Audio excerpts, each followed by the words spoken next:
So that's how we're starting this one. Okay.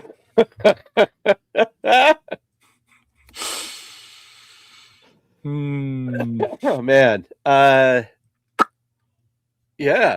Mm-hmm. On that note, Patreon members get extra spicy content first thing out seriously. Yeah. So hi, welcome to the Big Damn Podcast, the monthly behind the scenes look at our production and distribution company, Big Damn Films.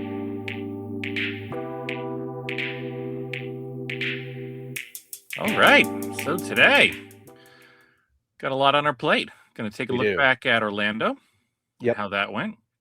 We're going to do a little preview of our fall convention circuit and what else we're cooking up down the line for Arbor Day, the Root of Evil. Yeah, I do want to say Noah, who does our intro, is also one of our kids. He's a grown-ass adult. Facial hair. They all grew up. It's crazy. I know. He came to the Maryland screening and was like, I'm down for ZCon. Let's go. And just like, I thanked him again for letting us use this. And he's like, no problem. So Noah, thank you. And yes, we'll talk about that more. Orlando. How was Orlando? It was good.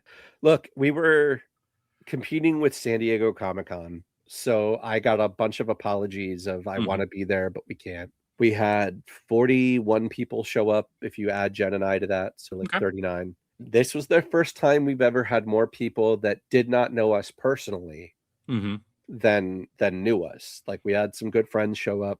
Angie, who was in our wedding, and her son Luca, they did the photos for us down in Orlando.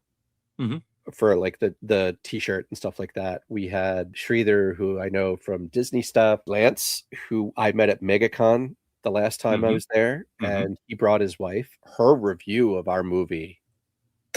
Yeah. The one thing I will say about Arbor Day, the Root of Evil is that we are consistent. The laughs are in the right place. The reactions are in the right place.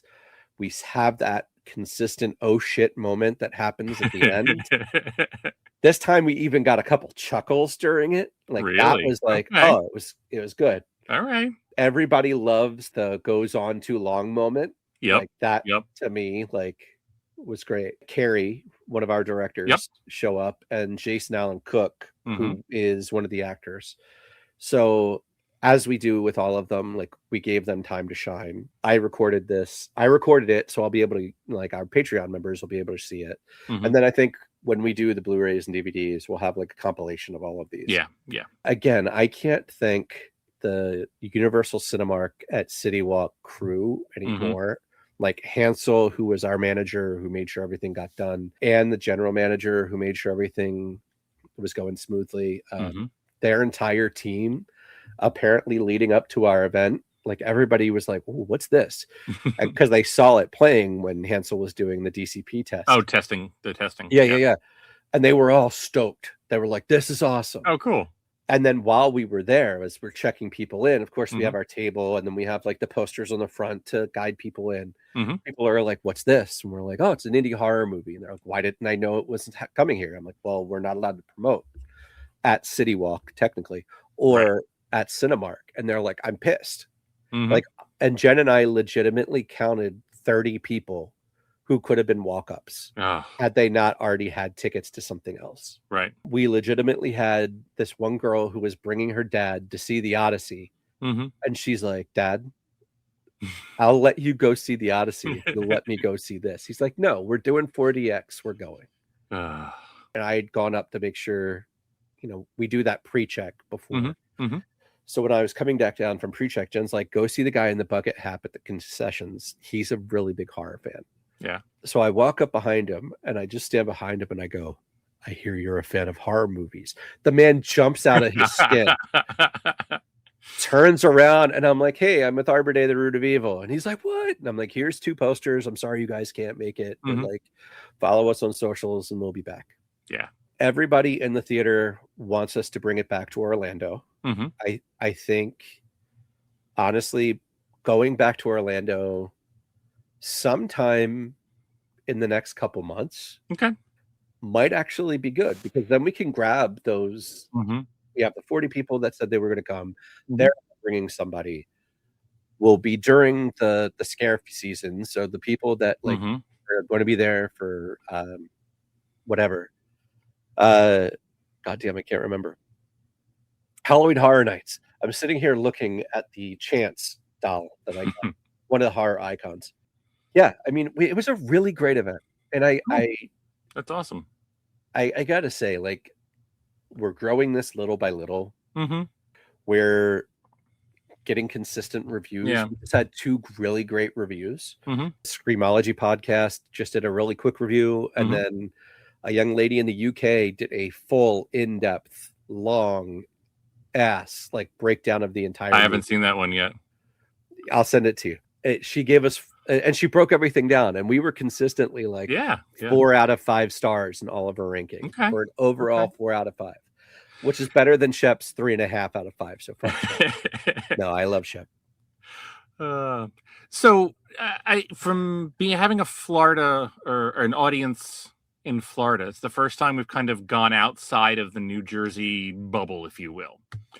Did bringing that kind of grassroots Jersey folk horror into Florida, into a busy entertainment center like Orlando, did it translate?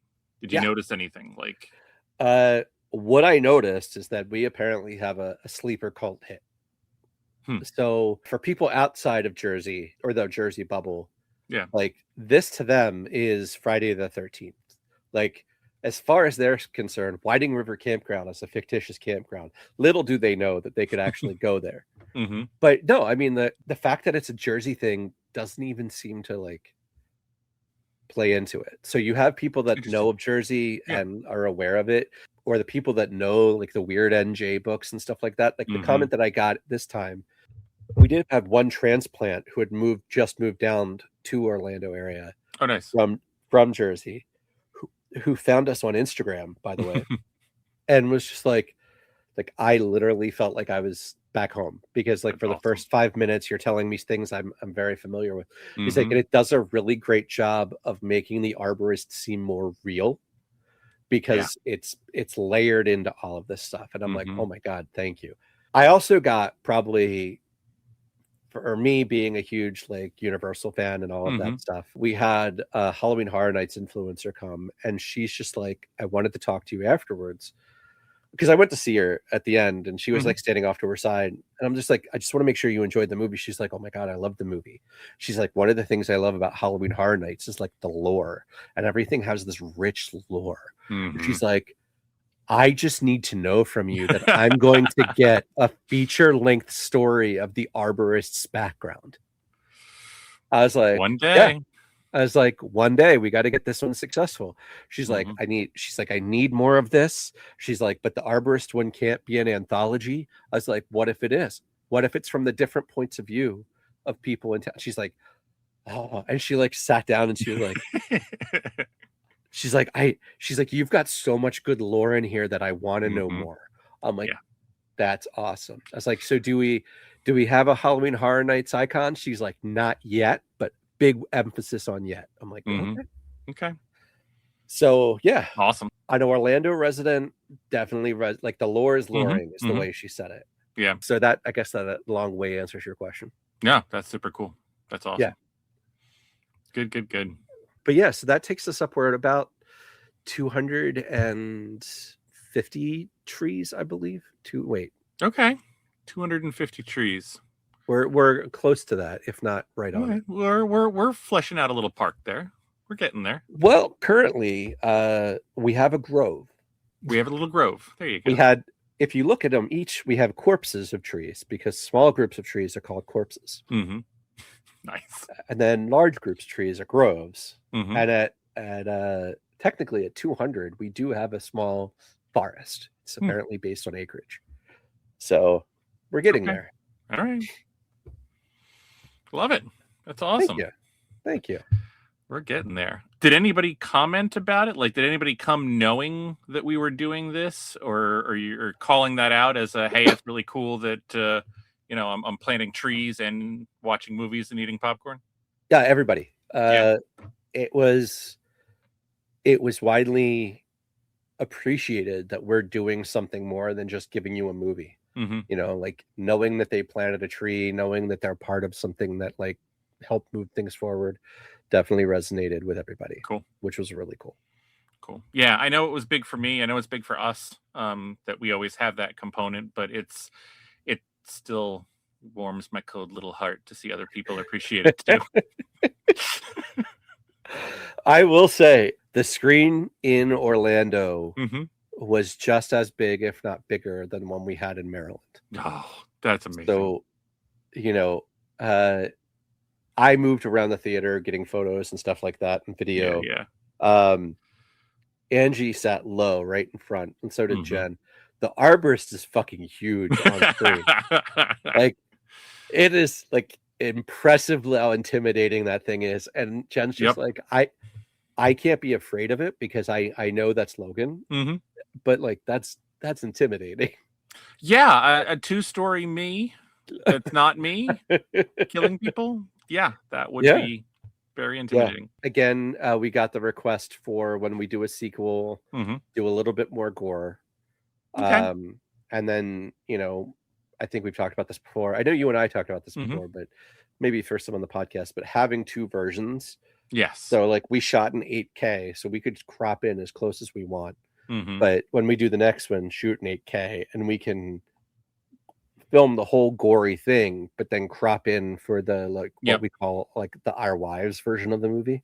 Yes, exactly. And then we could do like Mission to Mars, where in Epcot, where you have like the super gonna make you vomit side, and then the like super calm side that you can still just experience it.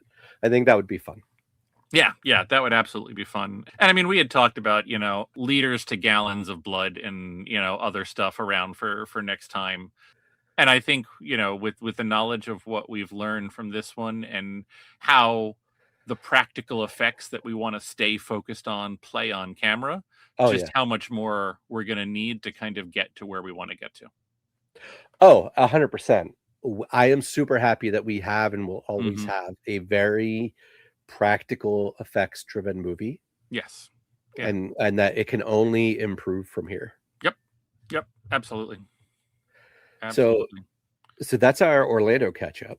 Yeah. So where are we going to next? So looking ahead, we're going to go to Fairfax. We're coming back. We're coming back home a little bit. Actually, in September, we're coming back home a lot. So we're doing Fairfax, Virginia. On September 12th. You and I talked just before this recording that we've gotten our agreement. We got our costs. As soon as we pay that, we're good to go. Yep. And I'm working on some co-promotions and bringing a lot more butts into seats and perhaps even some motorcycles to the parking lot. Nice. I'm excited. Yeah. Rev it up for the Arborist. That'll be a media trend. We have the Arborist coming home to Jersey. Yes. He's coming to New Jersey Horror Literally, Film Edison. Festival. Edison. Yeah. And for those of you that haven't seen the movie, it's a little important because the movie starts in Island. Where the horror convention is going to be, and drives all the way down. Your first 5 minutes, you're just going down the Garden State Parkway. Home sweet home. Hearing the dulcet, sultry tones of Logan Liskovec talking, but not actually seeing him talk because his character doesn't talk. Right. And there you will get to watch Arbor Day. This will be one of the only times you get to watch Arbor Day, The Root of Evil, for free. I mean, not really for free. You're paying for you get a convention entrance. Yeah. Right. So you'll get to come in, you'll get to watch it. We'll do a Q&A afterwards. There will be a photo up with the arborist himself. I will be there in makeup, in costume. Super stoked for that. Yeah. And then, so Haley's going to come in that weekend and help us out. Justin and Penelope from Farpoint Toys have said that they were willing to come in and be our booth babes. Oh, awesome. Yep. And then, so September is literally coming back home. Like Fairfax, Virginia is right around where you live. Jersey Horror Con is where things kind of kicked off for us. And then in September, we're going to Flagstaff. We're going to Arizona for Flagstaff CreepyCon, where we will have a showing the Friday before. I understand we'll have a few celebrity guests, hosts for the Q&A. Then we'll do like a panel and again, another photo up with the arborist. And we're going back to where we have some big love. Like, you know, Browncoat days, we were huge at Phoenix Comic Con. a number of years in a row was huge. Yeah, the Geek Prom for Kids Need to Read a couple years. Yeah, how do you feel about for this one? Just because it's kids need to read and our connection with them, people can bring in a book to donate. Oh, that's perfect. Okay, that's perfect. And then they're bringing dead trees to the arborist. And then we'll give everybody that actually bought a ticket to Flagstaff CreepyCon a discount code, so they can watch the movie a little bit cheaper. Yeah, that'd be cool. But yeah, so that's that, which actually is a really great segue to our Patreon only section. So if you are a Patreon member, you're going to hear all of the fun bits that we're about to talk for however long we talk about it. Dun, dun, dun. If you're not a Patreon member, you're going to hear a jingle followed by whatever is on the other side of this conversation. Now, I know we did ask Patreon community for some questions, and one of our free members, Sean, gave us questions. Don't worry, Sean. We will answer those afterwards. But this is also your motivation to become a free member or paid member, so you could hear what we're about to talk about. So right now, you're going to hear a jingle. Hey, podcast listener. If you're hearing this, you're only getting part of the story. Our Patreon members get exclusive early access to live recordings, bonus content, and the full unedited version of this podcast. Join us at patreon.com/bigdamnfilms and be part of the Big Damn story. Now back to the show. So I think that wraps it up for our Patreon section. Okay. So if you are not a Patreon member, you have just finished hearing the jingle, which will tell you to come be a Patreon member, and looks to have like a 10 to 15 minute rant session between Logan and I. But because Sean is one of our free members of our Patreon, and he's been to 2 of our showings, he went to our premiere and he came to Maryland.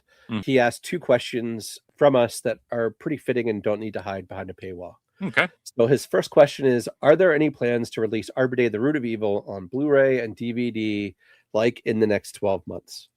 Yes. Yep. We'll have an answer on that within the next 30 days. I think by the time we get to New Jersey HorrorCon, we'll have a definitive answer. We should know what we're doing, yeah. We have to, because there's only so much physical time. Well, yeah, but there's also the thing that if you're a Patreon member, you've heard about, but no, I know. We're not going to go into. What is the next film plot project planned? ZCon. We're going to finish ZCon, and then we're going to finish, we're going to do Arbor Day 2. Joe Garofalo is going to come back and he's actually going to write and direct this time, one of the shorts. Where I think we might have Brooke come back for one. I think she'd like another crack at it. We do want to find some new voices. Next year is a big production year for Big Damn Films. Yep. And I think that keeps us going, as we talked about in the earlier podcasts. Yeah. We want to try to do one for us, one for them. So what that means is like next year, it'll be a big Darkstone year. We'll have some Darkstone releases, some announcements of like Arbor Day. I think we'll have different variations of Arbor Day to do, like maybe a steelbook, maybe more swag. We'll do more convention appearances with it. Yep. We'll give it the Broncos redemption treatment.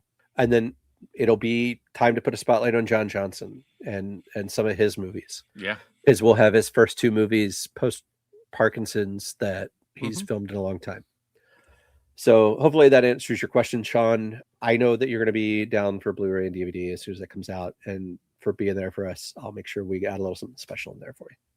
But that will close episode 29 of the Big Damn Podcast. As always, a huge shout out, as we did in the beginning, we will at the end, to DJ Zafer, Noah Summer, for creating our intro and outro theme. And of course, before we wrap things up, give a huge Big Damn thank you to our amazing supporters at Patreon, Amy and Bill over at the Big Damn Hoodie tier, our Legion in the High Five tier of Stephen Stewart, Nicole, Heather, Samuel, John, Stephen W., and Lauren. And of course, all of our free tier supporters. So head over to the arbordaymovie.com to grab the road show tickets for Fairfax when they're available, to find out where we're going to be. Or you could buy some very nice Arbor Day: The Root of Evil merch. We'll be expanding that as we go along. Yep. And subscribe to the show, follow us on social media, and we'll see you on the road. Thanks for listening. And as always, keep telling your big damn story.